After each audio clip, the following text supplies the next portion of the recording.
Morning, everybody. TGIF. It is Friday, August the 6th, 10:51 a.m.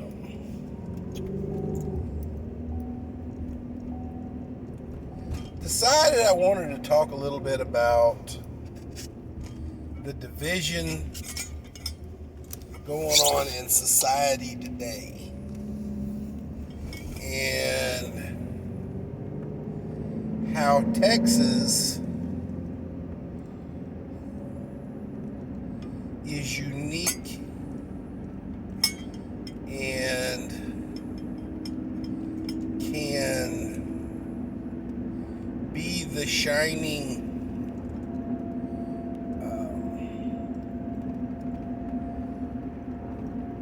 lifeboat of equality in America today. A few years back, not too long ago, we had a really bad hurricane. Hurricane Harvey. And a few years further back, our neighbors had a bad hurricane, Hurricane Katrina.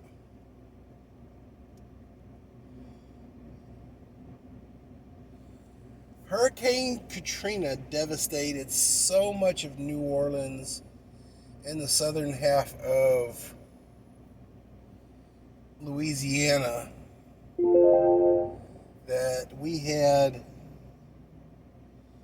busloads of refugees brought to Houston and other cities in Texas.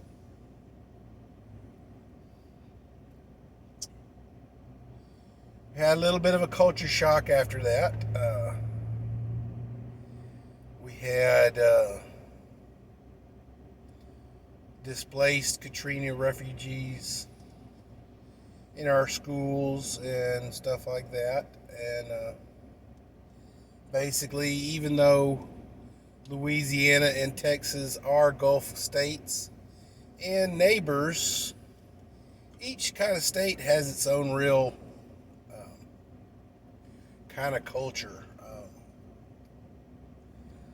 Louisiana, much of that is bayou country. Persons living on the water, having access to water, fish, game, and all kind of stuff like that. And of course, not saying that's everywhere. Their cities are just as built as ours, and they have urban and suburban and all that other good junk, just like any other developed state and country and city. So, but we had a lot because of the flooding in New Orleans. A lot of the bayous and the waterways in Louisiana flooded and displaced a lot of people. So we had Louisiana refugees here, and we welcomed them, and they are now a great deal of them are all happy, proud Texans. We also had Harvey here in Houston area, and it flooded hundreds of thousands of persons out of their homes throughout the city and the vicinities of Houston. Just as we came to the aid of Louisiana sends their Cajun Navy to help with our flooding district areas. One of the interesting things about the Gulf area and with hurricanes, just before the hurricane hits, they show fleets of electrical crews coming from other states and stuff like that, ready to to jump in there and restore power. It's really, really, really a heartwarming kind of feeling whenever you see, people coming from other states, counties, districts, and stuff like that to help us pull our bootstraps up and get us back into, a sense of normalcy. But we've got this division, this seed of division trying to sow itself in regular society. Now, Texas has not been hit nearly as hard with this division like some other states have been, like Portland, like New York, stuff like that, Washington State. But we did have a little bit of craziness happening in our less than Texas city of Austin. And if we're going to have craziness in Texas, it's going to usually happen there. The slogan, "Keep Austin Weird," is unfortunately quite a literal thing these days.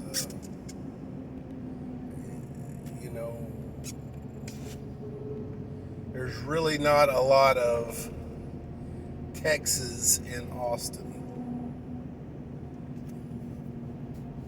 other than its area code and zip codes. And the fact that the capital of our great state is there. But aside from that, geophysical location, it's not a lot of what defines Texas and Texans there. So what I'm saying is, what can help Texas weed out this seed of divisiveness that is threatening to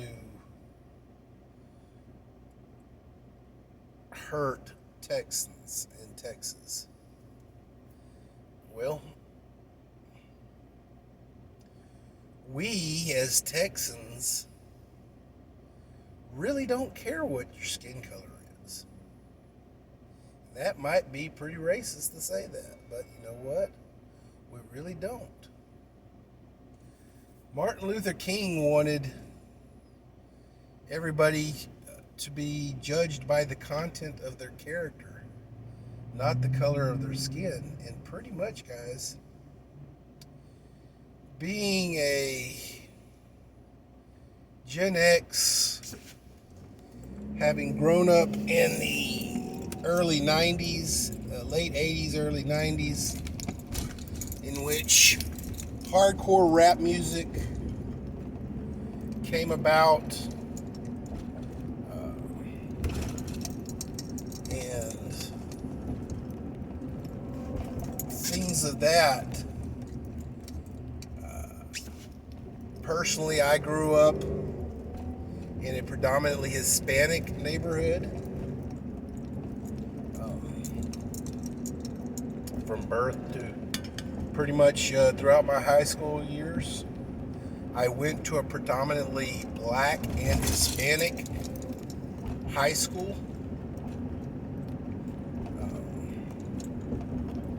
And a lot of my growing up friends were black and Hispanic. In fact, one of my best friends, Danville Scarborough, was a black guy. My other best friend was Don Voxon. Yeah, he was Vietnamese.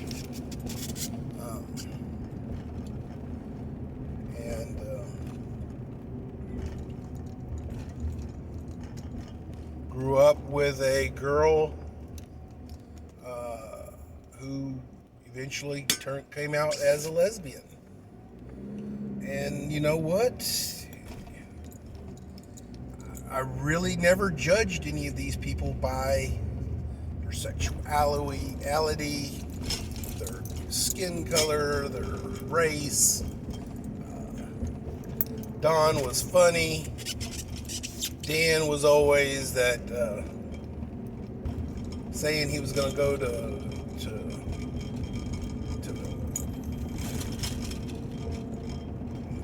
some South American country and become a mercenary, stuff like that. And me, I was in ROTC, so hey, it was at least one day a week I had to wear a uniform. But neither here nor there, guys. Most Texans, as long as you mind your business, keep your lawn mowed, and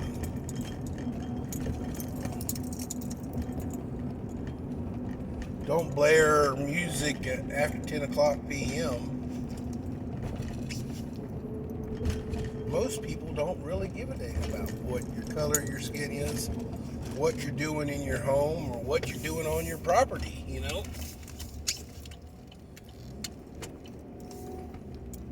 Don't let your dog poop on my lawn. If it does, pick up your poop and take it with you.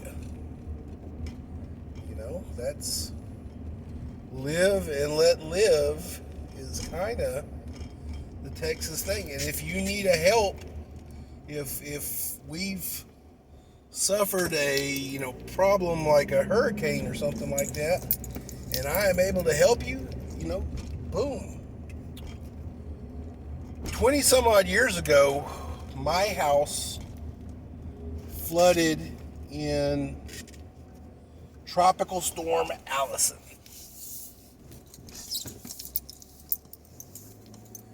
I had 13 inches of water in my downstairs of my house. I got as much furniture and keepsakes and photo albums and things like that, the irreplaceable stuff, up into my upstairs as I possibly could. And you know what? My neighbor beside me, their house was a single story. Mine's a little 2-story Victorian. Hispanic family. Great little family. They came over and they rode out the tropical storm in my upstairs with us. We took one of the bedrooms, they took the other bedroom. We all made pallets, and you know what? We slept through it. My upstairs had a potty. So pretty much all of our, creature comforts were there. We could get a drink of water if we wanted it. Stuff like that.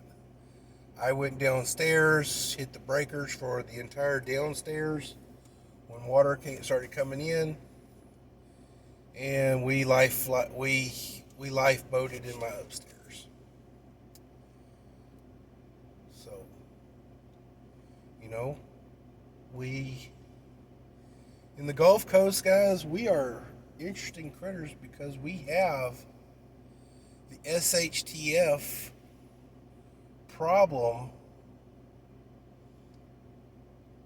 comes every so often. It's not boogie boogie boogie boogie. Every 3-4 years, 2-3-4 years, it actually happens to us. We have a big storm come through, and just like kicking over an ant pile, we pull ourselves up and we rebuild. We help out our neighbors. We go to donation centers and either donate blood, donate food, hand out food, hand out clothing, stuff like that, guys. If you want to see how Texans handle a crisis, watch us after a hurricane. Hell, watch us after the February freeze. Just a few months ago, we had Arctic temperatures. I mean, literally sub-zero for 3 days. That don't happen in Texas, guys. Especially middle southern Texas, guys. It just don't happen. We get super, super, super hot in the summer, and we have cold winters, but not that kind of cold. We stay in the 30s, 30s and 40s. You know, sometimes we hit the freeze mark, but you know, it's a day, boom, we're back up in the 40s. But 3 days of sub-zero. We had ERCOT create all kind of havoc, killing our power. It was a foobar like nobody's business.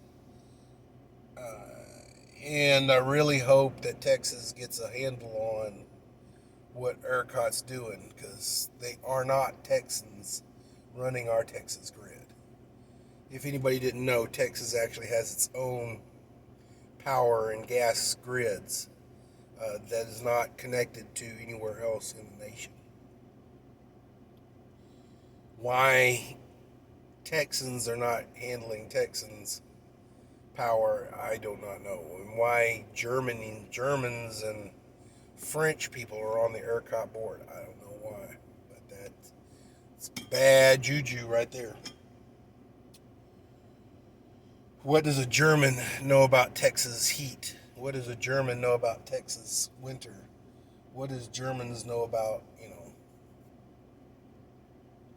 anything Texan? But I digress. When the freeze happened in February, guys, Texans mobilized. Personally, we walked next door and let our neighbor know that there was water leaking out of his garage. The other side of the house, there was water actually leaking out their front door, and they had evidently evacuated to a relative's house. So we actually walked over and we killed the water to the actual house at the turnoff. Probably saved them an awful lot of damage. But that's what we do. We are neighborly. We have manners towards our neighbors. We all have to live together in our neighborhood, and therefore that's how we live. Neighbors helping neighbors. You're out there mowing your grass, and your neighbor 2 doors down is out there messing with his car. You finish mowing your grass and you walk over, say hi to your neighbor working on his car, or whatever. It is the neighborly thing to do, to say hi, how you doing, how's the wife and kids, what's the matter with your car. If I have knowledge on the situation, I'll offer you a little knowledge. But America is not Texas, and America could do with a lot more Texas.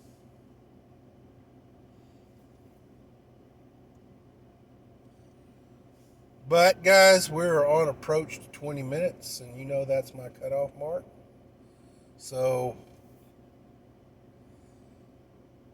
keep your stick on the ice, keep your head on a swivel, and I'll catch you on the flip side.